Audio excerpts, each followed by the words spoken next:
Well, thank you all for being here. I bring greetings from President Donald Trump, and I'm grateful in a challenging time in the life of our nation that you would take time to share your insights and your counsel with us, with our administration. I'm here with Scott Turner, who's been leading the advent of opportunity zones all across the United States. But Bishop Jackson, we are truly grateful for the hospitality. And before we bring any remarks, I wondered if you just might favor us by opening us with a word of prayer. My prayer is that we, as a nation, have ears to hear, to listen to one another, and open hearts. And I'd be grateful if you started us with a devotion. Thank you, Vice President Pence. Heavenly Father, we ask that you would lead us and guide us. You said if just two of us agree, that we would be able to bind darkness, release light, and see the blessing of God in an arena. Lord, let us have an agreement. Let us reason together and give wisdom to this administration, especially this Vice President and President. And Scott Turner, we thank you so much for what you're doing, and let this time be fruitful. Amen. Well, thank you, Bishop Jackson. Thank you for a warm welcome to Hope Christian Church. We gather at a challenging time in the life of our nation, and as President Trump said in the Rose Garden this morning, though, in this time we are determined as Americans to move forward and move forward together with a renewed commitment to equality and equality of opportunity for every American. It is a time, though, when as a nation we mourn with those who mourn and grieve with those who grieve. And the American people's hearts were broken to see the video that came from the streets of Minneapolis. The death of George Floyd was a tragedy. And we've said from the very outset, justice will be served. And I want to assure all of you and those looking on that we've deployed the full resources of the Justice Department to support the prosecution of those responsible to the fullest extent of the law. Let me also say that it's clear that those images shock the conscience of the nation. We have no tolerance for violence against any individual in this country. No tolerance for police brutality, and no tolerance for rioting in the streets or looting, the destruction of property, or the claiming of innocent lives, including the lives of law enforcement. It's one of the reasons the President took the strong action earlier this week, working with governors, to deploy resources and personnel to our streets. And I'm pleased to report that in cities across the country, we've quelled the violence and made space for peaceful protesters to continue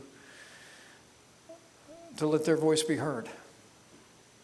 We will always stand for the right of every American to engage in peaceful protest, to seek redress of the government.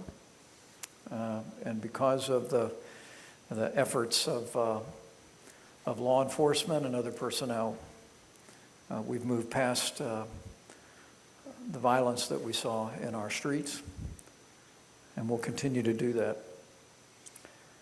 But I'm here today to talk about how we move forward. And I'm going to keep my remarks very brief because I'm really here to listen. I have the greatest regard for Bishop Jackson. He knows from the outset of this administration we've worked to expand opportunities for every American, including African Americans. And before the pandemic struck, we we were deeply inspired that we had achieved the lowest unemployment rate ever recorded for African Americans. We'd expanded opportunity zones across the country that had generated over $100 billion of investment in inner cities that had too often been left behind in jobs and opportunities. We passed criminal justice reform, which had the effect of setting right inequities that were in our justice system for decades. And in the midst of all of that, we fought hard to expand educational opportunities and allowing parents to choose where their children go to school. This is all in an effort to address what have been historic inequities in our African American communities and in many of the communities and families in our inner cities. And as we make our way through this time as a nation, our focus now is on healing, on how we heal America. And we received encouraging news today. You may read about in the paper in the morning that our economy is showing strong signs of healing, but we want to follow that by listening and learning and putting into practice the things that will heal our land for every American, extend equality of opportunity to every American. And I thought it was altogether fitting to come here to a place of worship to do that. It is undeniable that in the long struggle for equality in this country, people of faith have played the decisive role. And the entire quest to end slavery emanated from the churches of this country that challenged the conscience of the nation. The civil rights movement that happened when I was a little boy in Columbus, Indiana, I am told by those that were involved, was driven out of the pews of this nation. I had the great privilege 10 years ago, Bishop Jackson, to take my wife and children to Alabama. We walked across the Edmund Pettus Bridge, arm in arm with my friend John Lewis. But the day before, we spent time in Dr. King's church. And there we met with many of the people that marched with Dr. King, and they said that before they marched, they prayed and they sang and they had worship. And I couldn't help but feel that as our nation reels from the tragic death of George Floyd, that a place to start the conversation is in a place of worship. It's the wellspring of our nation's strength. It's been the wellspring of our national unity and our steady march toward a more perfect union. And so I want to thank you, especially the religious leaders who are here. Thank you for your ministries. Thank you for your willingness to join us, to sit down. I'm anxious to hear your counsel and your thoughts of how we can heal our land, how we can bring the American people together. It will not be enough just for us to heal our economy. We've got to heal that which divides by breaking down the barriers to opportunity to African Americans and any American that's been left behind. And so I'm anxious to gain your insights. I promise you I'll carry them back to President Donald Trump and our entire administration. And today is just one of many conversations that we will have here and across the country in the days ahead. But I'm absolutely confident that that with your steady counsel, with your steady leadership, and with God's grace, we will come through this challenging time. We'll come together, and I know we'll move our nation forward, just as we've always done. So thank you very much. And Bishop Jackson, I'd welcome your thoughts.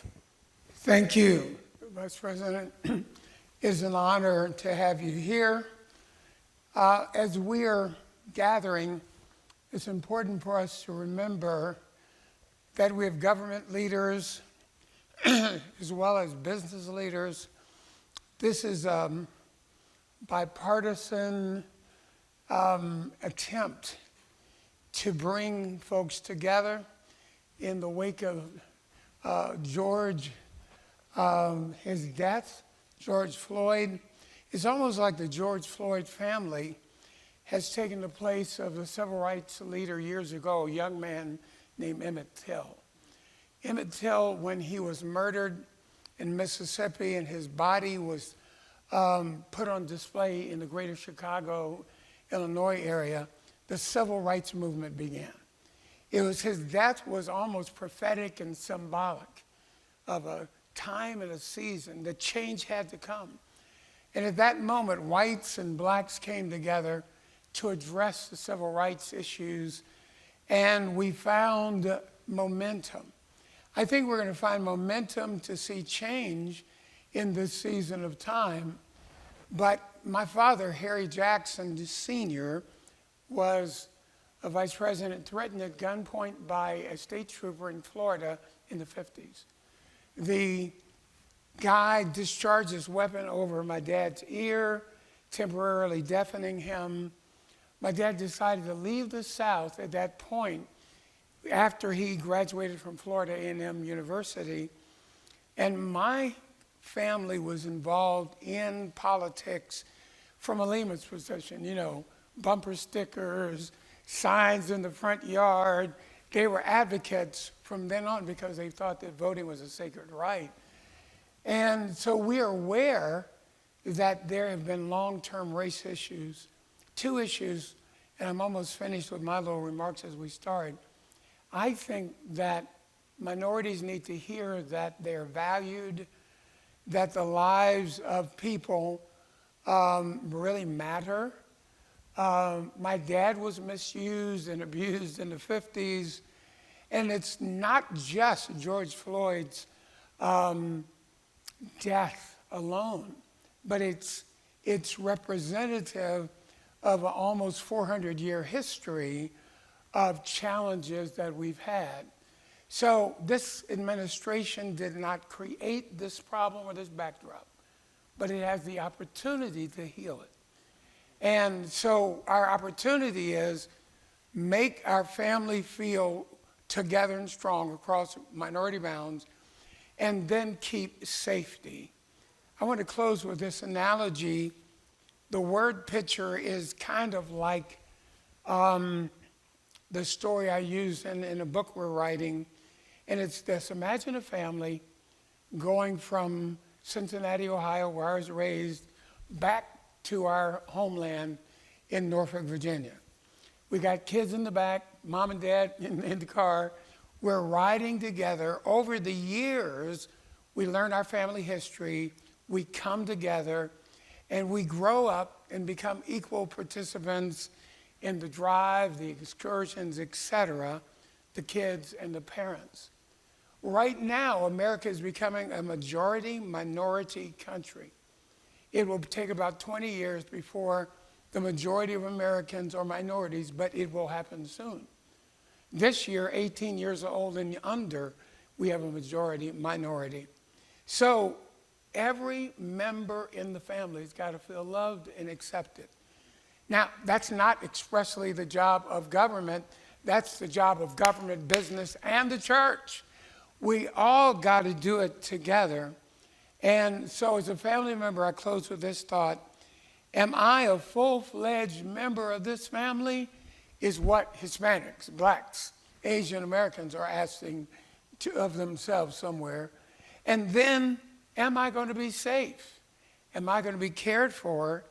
And we've got to do it. So my book is going to be called A Manifesto, but it's really an American Christian worldview attempt to say, let's get our values together so we can rekindle King's dream, and I believe God's dream, that we be a part of a nation that gives glory to God. So thanks for coming. Those are my brief remarks. And we want to turn it over to our great friend, Scott Turner, who leads Opportunity Zones initiative.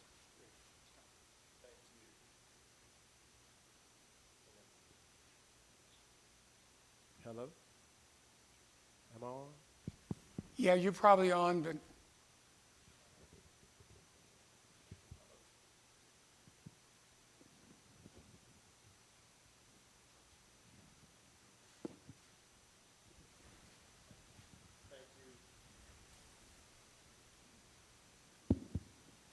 All right. How about that? yeah. Thank you, Mr. Vice President. Thank you, sir, for your leadership in our country, but also, one, your heart for the Lord and your heart for the American people. And so I personally thank you for that. And Bishop Jackson, my great friend and brother, thank you for having us here today. And to all of our guests and pastors and friends that are here, I'm very humbled to sit on the stage with you and consider it an honor. You know, I was sitting as I was listening to the Vice President and to Bishop speak about our country, where we have been, where we are, and where we're going. And I was sitting here and I was saying to myself, in the midst of everything that's happening in our country, our mission remains the same, and our resolve remains resolute. And as the Bible says, our face is set like flint, because we have the same spirit and we have the same mission, and the 320 plus million people in this country matter. They not only matter, everyone is important, and our mission is to serve the people of America prior to the COVID pandemic. And as it goes for opportunity zones, of which I have the honor of stewarding the White House Opportunity and Revitalization Council. Prior to the pandemic, we had traveled to over 60 cities across America. Many of you haven't been involved in the Opportunity Zone initiative. And we have seen much fruit come to pass with private capital being investment, partnered with federal resources, and building stakeholder groups and collaborations with faith leaders such as yourself, and business leaders, education, community leaders, elected officials, transcending socioeconomic, transcending politics, parties, because poverty really doesn't have a party. Poverty doesn't have a color. You know, Right. Poverty affects all of us either directly or indirectly, and our heart and our mission is the eradication of poverty, the building up of economic development and entrepreneurship and education and safe neighborhoods and workforce development inside of the distressed communities of America and the vulnerable communities. As the president talks about the forgotten people and forgotten communities, well, they're not forgotten anymore. In opportunity zones, we were moving along and we're still moving. But the president has refocused the council now to include all of the distressed communities, including opportunity zones, and to focus on access to health care, to focus on the expansion of broadband for telehealth and for distance learning for kids across our nation. Now they'll have access to the best teachers, you know, because we have virtual learning online. And with the CARES Act, we saw the vice president and the president and administration make available resources for Health and Human Services, $2 billion to go to our community health centers, you know, to help those citizens, about 28 million people inside of distressed communities at our centers. Also for COVID testing for those that cannot afford it. With Secretary Carson and HUD, $4 billion grant to help with homelessness and foreclosures and evictions, as Bishop and I were talking about, and so on and so forth, and PPE. You know, and money being set aside for minority lending institutions for those businesses to thrive and to build and to recover. Because as the vice president said before, we are about action. We're about outcomes. We are about results, both short-term and long-term. And the heart here is long-term sustainability. And through the recovery of this pandemic, the sustainability is even now more important. Your voices have always been important. Your influence has always been important, and even now today is greater, because many of you, because of what God has called you to, see every stakeholder group of our country come in and out of your sanctuaries, in and out of your churches, your ministries, your foundations, and your voice is so important. So we're here today to listen to you, to see how you've been impacted, to hear your advice and wisdom for us, as the vice president said, so that we can help serve you and partner with you together to be a blessing to our country. And I stand ready, along with the vice president and the president and the entire administration and team, to serve you in a way that those that come behind us will be blessed. Generations to follow us will be blessed because of what we do today, because everybody in this country is so valuable and important. I thank God personally for his grace, because even through all of this, the anger, the pain, that we feel, man, God's grace is sufficient for us. So I'm glad to be here, and I'm hushed, and we're going to get on because we want to hear from all of you, and so we'll get to that portion of our time together to hear from you. Thank you. Well, thank you, Scott. And I'd love to just hear from all of you about your experience. Maybe we could start on this side. And you've got a microphone handy. And I didn't acknowledge some people, members of your church, people in the community who are with us. Thank you. Honored that you would be here. Aaron, I think members of the media are certainly welcome to stay. I'd like them to hear this council every bit as much as we are. So please, you might just introduce yourself for everybody. Yes, my name is Damian Cook, and I'm a servant here at Hope Christian Church. And I'm also a professional in the addiction and behavioral health field. And I'm here today, and I'm actually very appreciative of the opportunity to really speak my piece. I was a little concerned because obviously just leery about this being some type of opportunity to kind of, garner votes, a photo op, because at the end of the day, there's a discussion that has to be had. I believe really that discussion is the voice of the young, the voice of the youth. I think they're not being heard.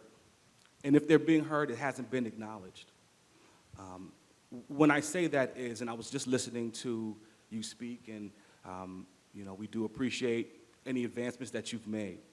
However, it loses value in the eyes of the youth if their needs aren't being addressed, if their feelings aren't being addressed. The movement today is, say, Black lives. We understand human life is valuable. However, everybody's is enraged because it seems to be blacks who have been going viral after being murdered, right? We see these images and it's of blacks. We want that to be not just understood, but actually stand with us. What's happening is there's a division, as you see. You have the Black Lives Matter movement, and then you have what they now call allies.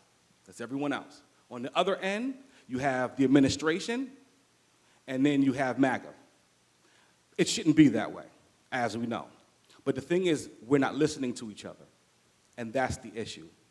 You mentioned something about the rioting. 100% the looting, unacceptable. It's illegal. But what's happening is the abuse that they have been taking is illegal, right?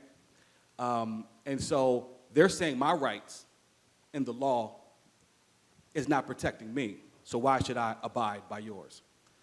In a sense, the nation is pretty much reaping what they sow.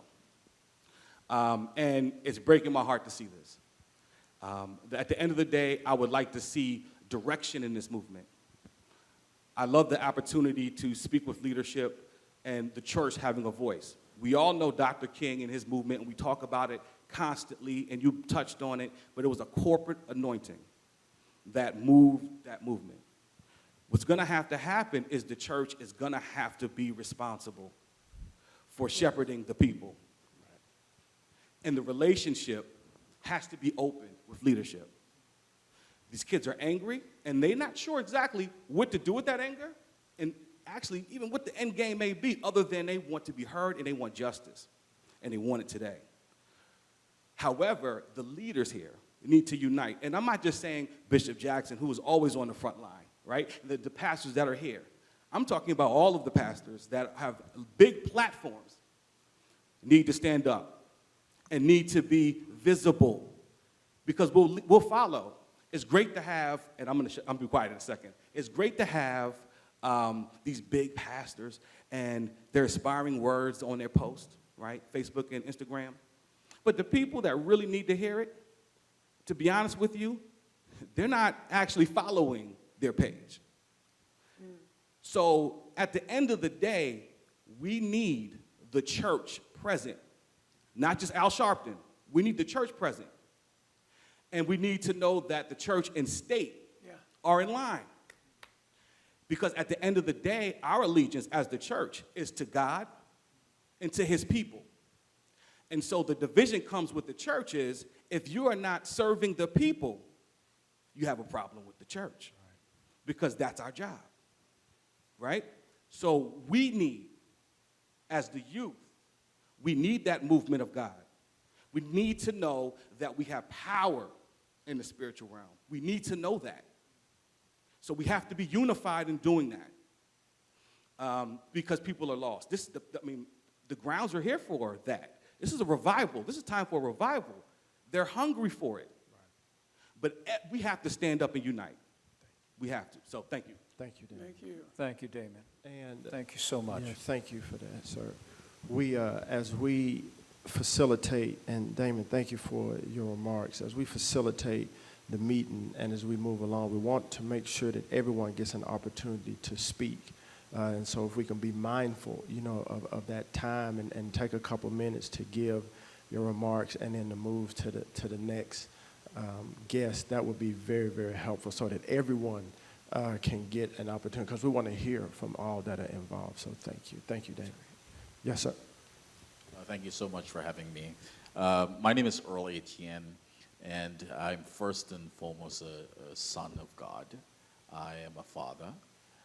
In my professional life, I'm the Director of Graduate Programs and Industry Partnerships and a tenured professor at Howard University here in our nation's capital.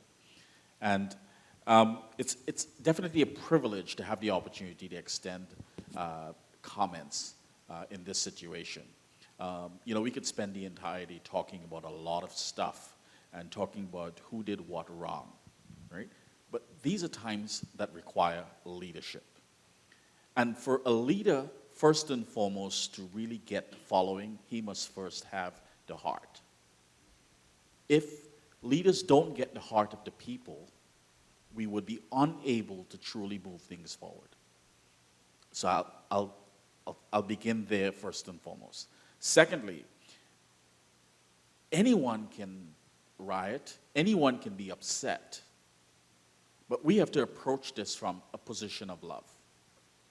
We have to be able to love the individuals who have been mistreated or maltreated for an extended period of time. And if we are unable to put ourselves in their shoes, then we would not be able to lead them from a position of less. We hear the terms all the time, pull yourself up by the bootstraps. Many of these guys don't have boots. So they can't pull themselves up by the bootstraps. We need to be real, okay? The soul of what's taking place didn't just happen last night. It's been a persistent process over years and generations. And we have an opportunity today to bring about bold solutions. I'm at an HBCU. Make HBCUs funded at twice time its operating budgets, okay? We understand that in HBCUs, we are able to take people from poverty to wealth very quickly, and we bat ahead of our class. Make those school centers of excellence. Start here in the nation's capital with Howard University. Fund it. Set clear goals for entrepreneurship to come out from these ideas, right? And ensure that we're getting true resources in place. We need to have open, clear, honest conversations. Sometimes take the lights off and let's just go at it, right? But we have to understand each other, but understand each other from a position of love. Awesome. And I will stop there, but thank you for the opportunity to really contribute, and I am open, willing, and able to contribute in more ways than one, and this should not be just a conversation for today. It should be an ongoing process. Yes, yes. Right. Thank you. Thank you, Dr. Etienne. Great words. Howard University is one of our great HBCUs. And the president just reflected this morning about we were proud to make funding for our HBCUs permanent. But when you talk about the youth, like Damien did, with such great passion and sincerity, and you speak about the role of education,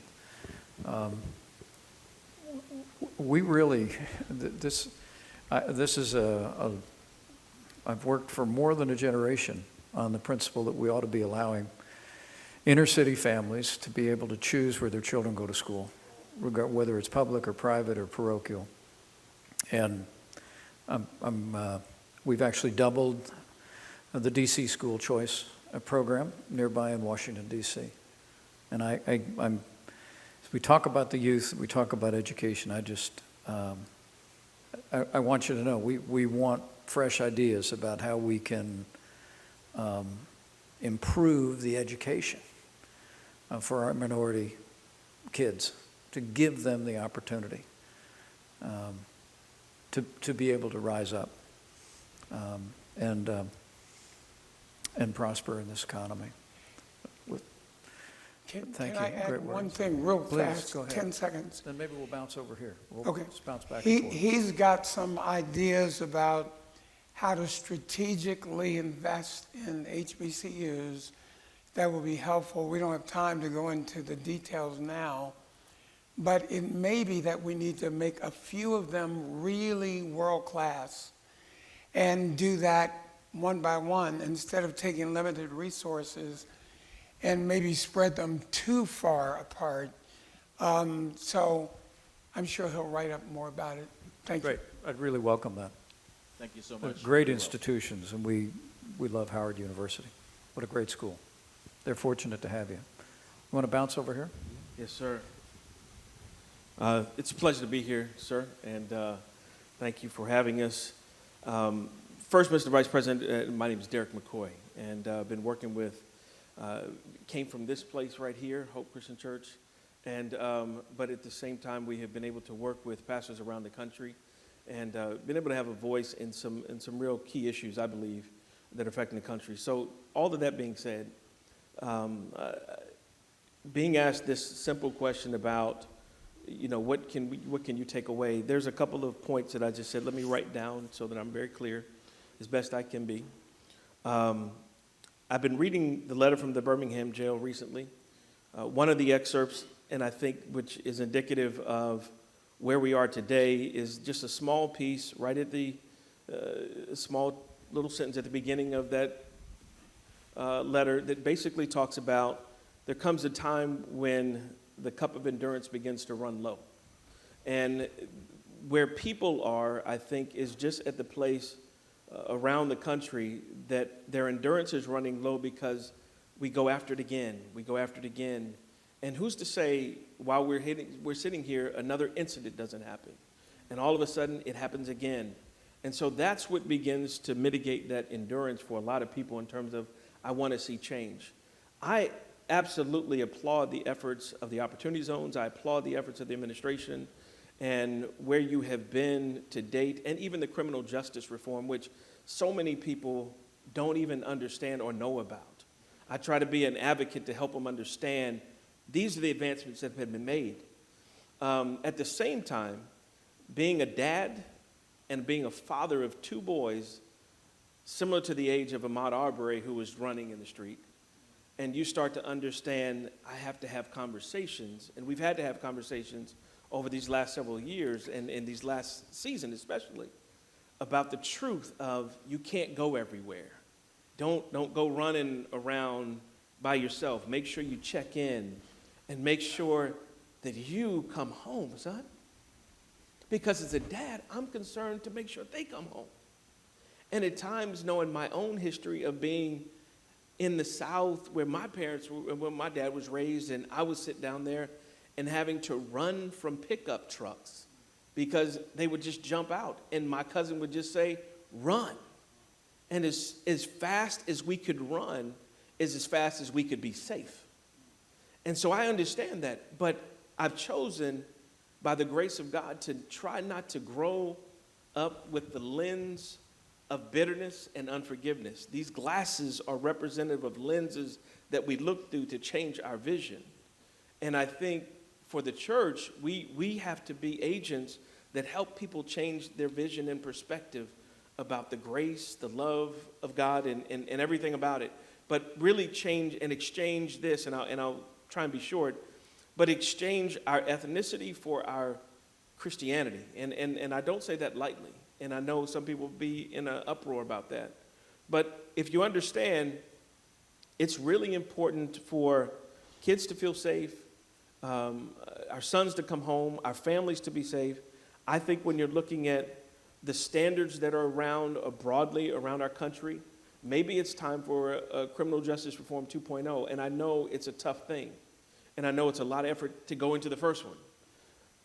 But when you start looking at how can we standardize policies around the training efforts with these law enforcement efforts and these individuals so that there's not mistakes that happen so abruptly. The challenge with the George Floyd is that, as one governmental leader just said, there are multiple cases like this happening right now. Mm-hmm. And one governor said, hey, look, I got a half a dozen of these cases easy that I got to think about. And it's not just the George Floyd, and it's not just the Michael Brown. It's not just, the other people who have gone this tragic route.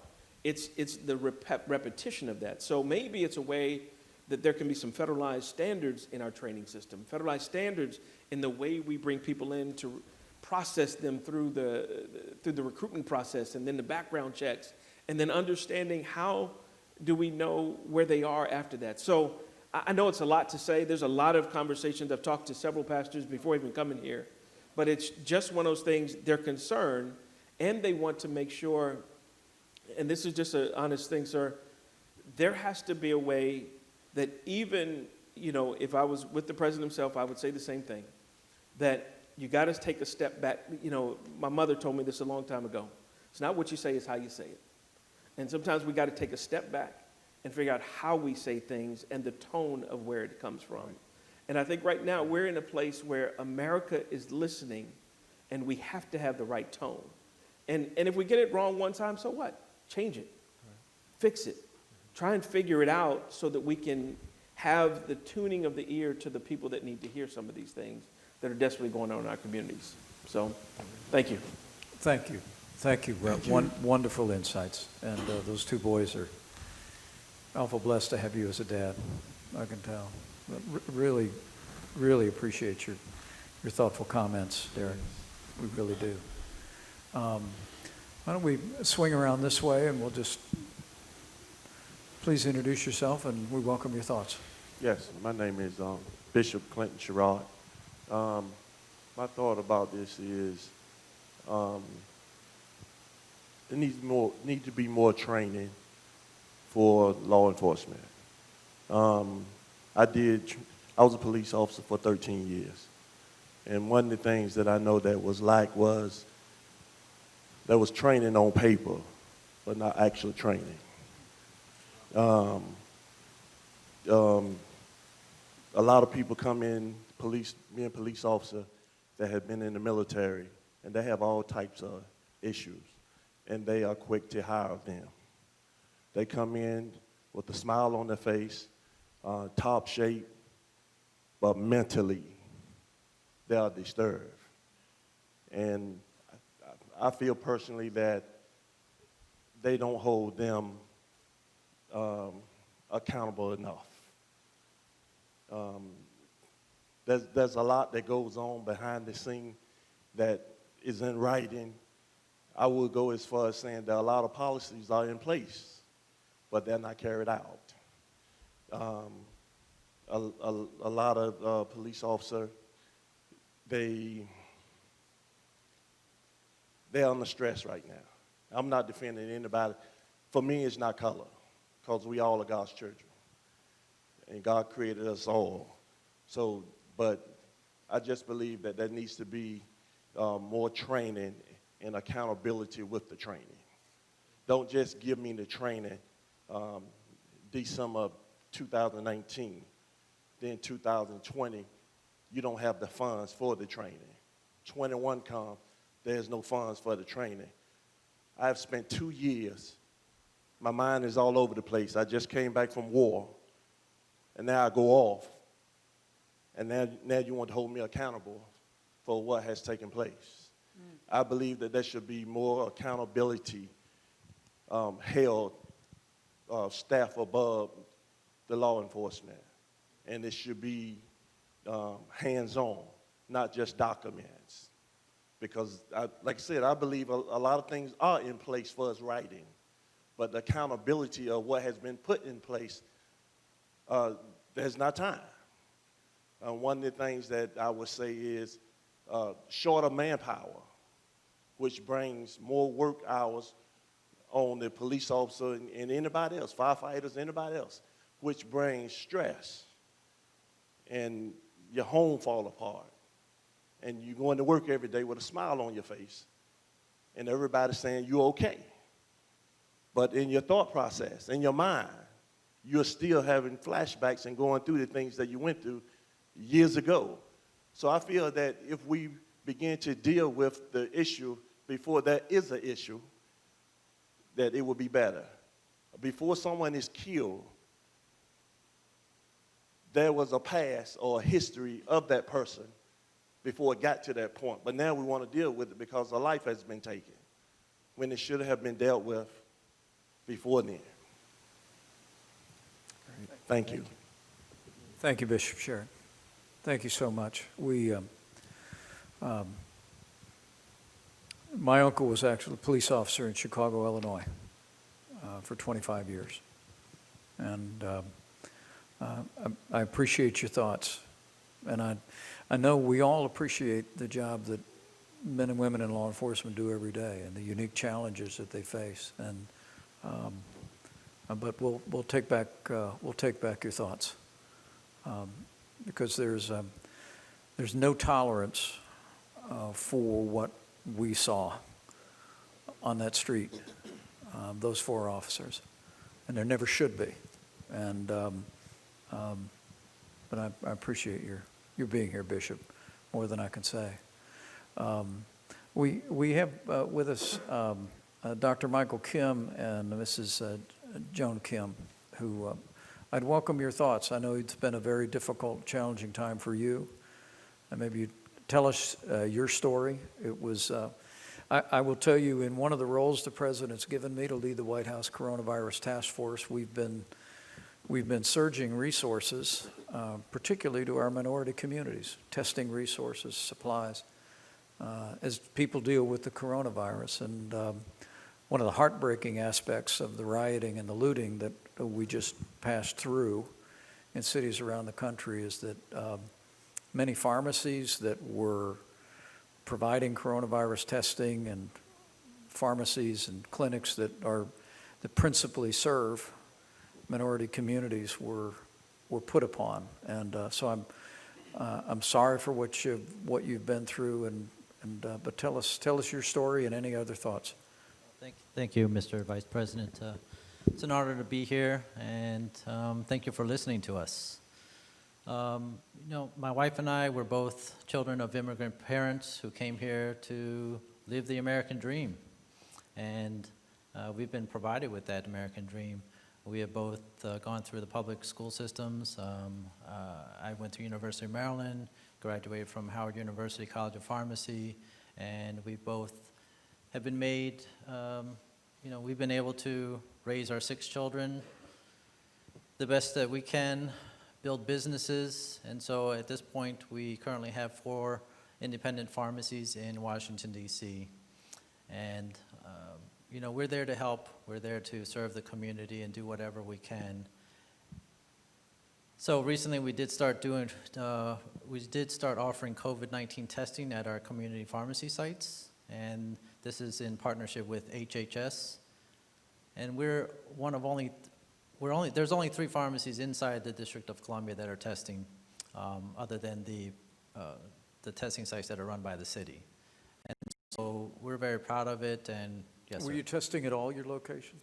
We're testing at 3 out of the 4 locations. Yeah. Well, that's great. Yeah. Thank you. Thank you. You're welcome. And it's heartbreaking what happened. Saturday night, we get a call from the alarm company somewhere around midnight alarm is going off. We head down to DC, and we see that 2 of our pharmacies were broken into. So we have some help, and we boarded up the windows the best we could at that time. Sunday night comes around, another alarm goes off. We head down probably 2:30 in the morning, and that was the craziest night because while we were en route, we got another call that another location was broken into. And then we got another call that, it was just back to back to back to calls from the alarm company just letting us know that another location was broken into. And we're pulling up our video surveillance cameras, and we're just watching this stuff happen.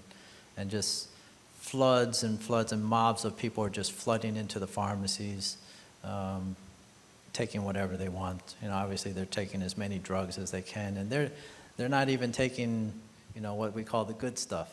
They're just grabbing anything off the shelves. So they got plenty of, Tylenol and aspirins and high blood pressure medications, and God bless them. Hopefully they'll get well from those. But, but it was, so that was Saturday, Sunday, Monday night happens again. 2 of our locations get vandalized. One location gets a U-Haul van driven through the wall. Another location, just a mob of about 20 guys just rush in after breaking the windows. And then we were praying and hoping for Tuesday night to be quiet. Unfortunately, it didn't end up that way. About 4:30 in the morning, another group tried to break in, but by this time we had a lot of boards up, and so they were not able to get in. So praise God for that. By the end of this thing, I guess Tuesday night, finally, I believe we got a night, a restful night's sleep, somewhat. But it's just been terrible. And, just sitting back, looking at this whole situation, there's a lot of people that I could say that are very evil and bad. And, these are just, obviously they're criminals, but I don't see them as evil. What I see in the world right now is that there's evil and then there's good, right? People by nature are not born evil, but they're influenced by evil. So, during this whole process, my wife and I are praying, and this verse from Romans 12:21 just keeps coming to me. Do not allow evil to conquer you, but conquer evil by doing good. So I think we need to do more good. We need to shine the light on what the good is that is happening. And unfortunately, the media has a tendency to shine the light on the evil that's happening. It's more dramatic and it's more newsworthy. But, in my industry, in the pharmacy industry, we have what we call the PBMs. That is our evil. That is our coronavirus. And I applaud President Trump I think he's the first president to finally shine the light on the PBMs and what they're doing to the healthcare system, especially community pharmacies. He provided community pharmacies with a light of hope that maybe finally something will bring this this monopoly down to allow pharmacies to survive. But, unfortunately, the other evils in this world are taking the light away from that. So I feel that, we just need to continue to shine the light on the evils that are happening, throughout the U.S., throughout the world, and just continue to do good and continue to highlight the good that everyone is doing. Well, thank you, Dr. Kim. And Joan, welcome your thoughts. And but it truly is astonishing. But you said since Tuesday night, so it's been quiet four relative nights, to your pharmacies. of no sleep. So by Tuesday night, we're delirious. We can't think straight. But we've seen a lot of support from the community, our customers. We have patients who are on welfare, Medicaid patients who are disabled. And I had a patient come up to me and said, Joan, you have my debit card on file. I want you to pay for this door. And I said, Miss Howard, I don't need your money, but I really will take your heart, because they really feel like we're a part of their family. We've been there since 1867. The store's seen so many things go through. I think at one point Rosa Parks was one of our customers claim to fame to her. But we have a lot of people that have raised families in that neighborhood that have come in and out of the pharmacy, and it breaks their heart. And throughout the years, pharmacists, we just put our heads down and eat the loss. We put our heads down and work hard. People break in, we go in and we clean up and we serve our customers with a smiling face. And it's so disheartening, but this opportunity to speak up and say we are hurting and we really want to be there to serve our communities. There's easier ways to make money than be a community pharmacist. But we are there, we truly love what we do, and we want to be able to survive this, and we will. Our community has come together. They're going to try to paint murals on our boarded up pharmacy windows so it doesn't look too depressing. Artists are going to come together and draw pictures on them and make it not look so scary to the neighbors. So thank you so much for your support. Joan, thank you.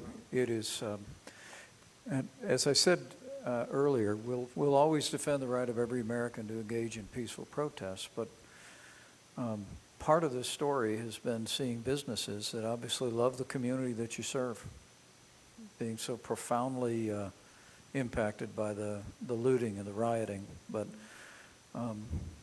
Dr. Kim, I love your statement, overcome evil with good. I think Dr. King reminded us more than once that you can't drive out darkness with darkness, you drive out darkness with light. And thank you for shining that today. It's truly remarkable for everything you've been through. And we'll be working on these issues in the days ahead. Okay? But thanks for your love for the community and your willingness to be here.